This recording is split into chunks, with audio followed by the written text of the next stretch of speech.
Hi, I'm Travis, you're watching Curious Tangents, and I hate self-promotion, but this channel has a Patreon and a Discord, and I've got a Twitter and an Instagram. Links to all of that in the description below, and if you like this video, like this video. So recently the Project Rossum is wrapped up, and humanity achieved a lot of really big, really cooperative goals, like putting a helicopter on Mars. Which has got me wondering, why are we so kind and cooperative?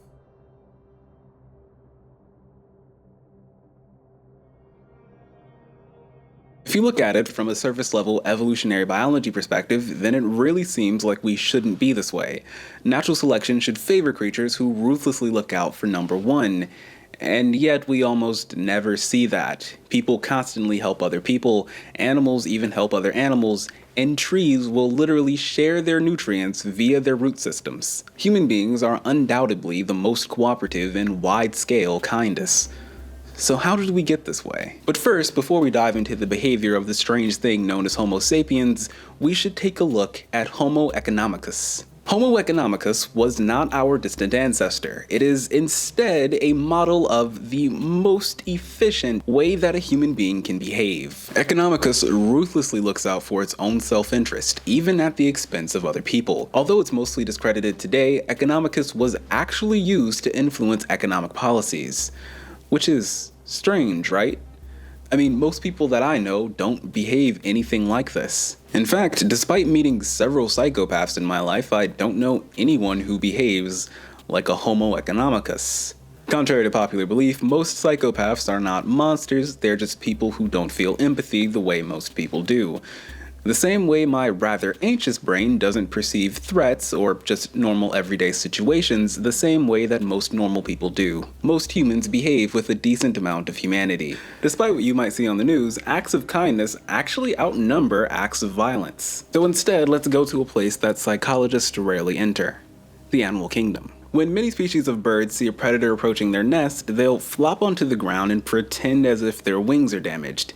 This gets the predator to pay attention to them and not their nest. If the bird is lucky, they'll escape with their lives. They are not always lucky. Secondly, if you've ever approached a beehive, you are no doubt familiar with the fact that bees will enthusiastically give up their own lives in an attempt to end yours. Bees are obviously doing this to protect their hives, which seems like one of the greatest acts of altruism, as the bees die after they sting you. And yet it's not quite. Now, the bird example makes a lot of sense. You could simplify life on Earth by saying that the goal of life is to make more life. And so the bird makes a lot of sense. The bee example is a bit more confusing. All of those bees coming towards you are not generations of parents and children. Rather, they're all sisters. Not brothers and sisters, sisters. All those bees are female because male bees have very short lives. You have likely never seen a bee that's had a baby because the only bee that reproduces, the queen, stays inside of the hive. Which means all of those bees are protecting offspring which are not their own. This does still make sense. Natural selection favors helping those who are related to you, even if they're not your direct descendants. In fact, we can figure out about how likely and how much an organism is to help another organism based on the coefficient of R. So the coefficient of R is just a fancy word for relatedness, or the likelihood that someone else shares any specific gene with you. So for you and a parent, or you and a sibling, it's 50% because you have a 50% chance of sharing any particular gene. The coefficient of R between you and a grandchild is 0.25 because they've got 25% the same genes. Your first cousin will have a coefficient of R of 0.125, and so on and so forth. But the really interesting thing is that if you map out the amount of money that people tend to leave behind in their wills and who they leave that money behind to, it tends to match really well with the coefficient of R. People tend to leave about 50% of their wealth and resources to their children, 25% of that remaining amount to their grandchildren, and occasionally they'll leave about 10% for their cousins. The only person who makes the list who isn't closely related, hopefully, is a spouse. Dr. Elizabeth Dunn, social psychologist at Columbia University, did a study on how people's happiness levels would be affected by receiving a sum of money and then being told that they can either spend the money on themselves or choose to spend it on someone else. She found that those who chose to spend the money on other people were happier than those who spent the money on themselves, which is weird. These people were helping strangers who they would likely never see again, and they were feeling good about it, which is something that other animals just don't seem to do. In our bird and bee example, they were both helping animals who were both closely related to them and who they would interact with again, also known as kinship selection. Some scientists would argue that the reason why human beings are different in this way is because they can pass down information different from how animals can pass down information. See, the only way that those birds or those bees could have passed down any information is through their genes. However, humans don't have that same restriction. Scientist and author Richard Dawkins would describe this process of passing down information in a way that is not biological as memetics, or memes. I've got an entire episode planned called The Invention of Memes, so I won't get too deep into it here, but basically the thing separating humans from most other species is that we have culture. Whether it's learning to write for the very first time, launching a ship that makes its way all the way to Mars, or passing on jokes via the internet, those are all cultural artifacts, otherwise known as memes. And when I was studying social psychology, my favorite thing to do by far was to find the things that we all do relatively the same way across cultures. For every culture that we've got data on, they all teach people to be kind. In Judaism, you are to give without anticipation of reward. In Buddhism, to hurt someone else was to hurt oneself. And in Christianity, you are to love thy neighbor. Culture explains a lot of what we do and why we do what we do, but it doesn't explain all of it. For instance, in Dr. Dunn's experiment, the participants were experiencing an increase in serotonin and dopamine, making them feel more satisfied and increasing their feeling of well-being, or what we call happiness. Cultural influence and teaching behavior is no doubt powerful, but you can't teach any behavior to anything. Imagine a creature that you could teach to love being eaten as much as it loved to eat. Such a creature could never exist for obvious reasons. We are not completely blank slates of which our nice personalities are written upon. Which brings me to what Stephen Stewart Williams called the sexy altruist hypothesis. It's often thought that attraction is the brain's way of telling you that this person you're looking at has healthy genetics. That's not the full story. A better way to think of attraction is that it's the brain's way of telling you that you and this other person could make healthy offspring. This is part of the reason why we don't all agree on who is attractive. This is also part of the reason why people aren't attracted to their relatives. While you may all have healthy genes, you are almost guaranteed unhealthy offspring. I've often wondered if human beings have anything like the peacock's tail.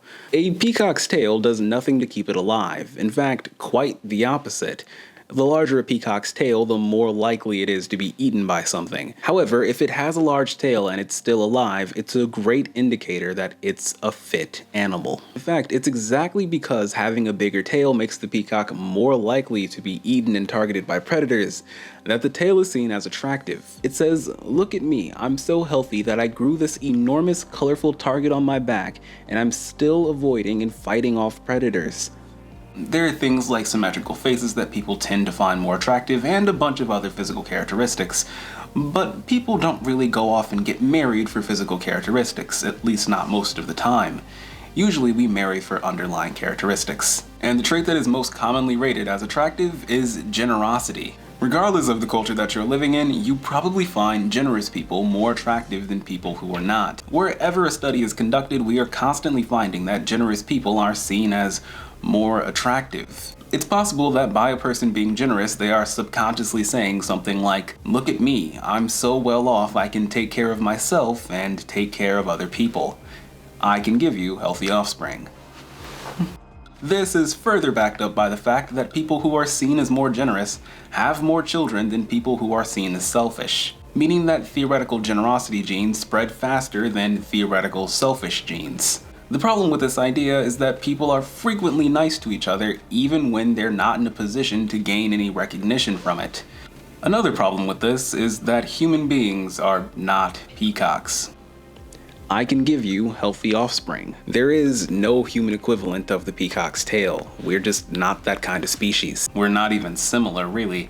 Whereas peacocks mate for a few moments, human beings typically pair off for life. Human beings are not a one-trait-and-go animal.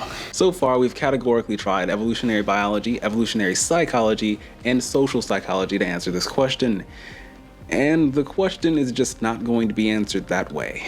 This type of categorical thinking works really well for memorization and for solving pre-solved problems. However, it's terrible for thinking about anything new. The reason for this is that the brain loves to split things into neat categorical boxes, and reality does not. The actual approach that we need is an integrated one. Because human beings are a social animal, like the birds and bees that we talked about at the beginning of this video, they do a lot to look out for those around them, whether they're closely or loosely related.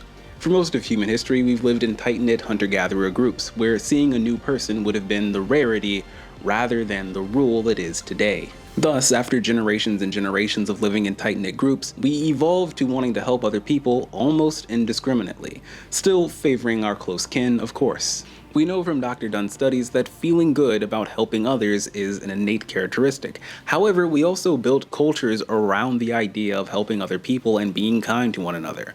Maybe as a way to suppress violence, but also maybe because this behavior is genuinely upheld in the human mind. Meaning that it's a biological concept that is culturally reinforced. And furthermore, generous people tend to have more children than selfish people.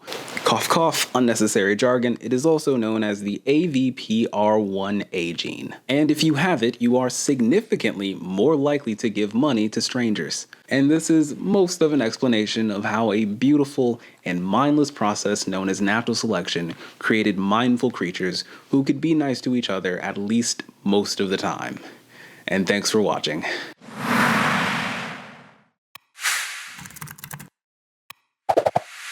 So I don't know how long this episode is, but I know it was very long. So if you made it this far, thank you.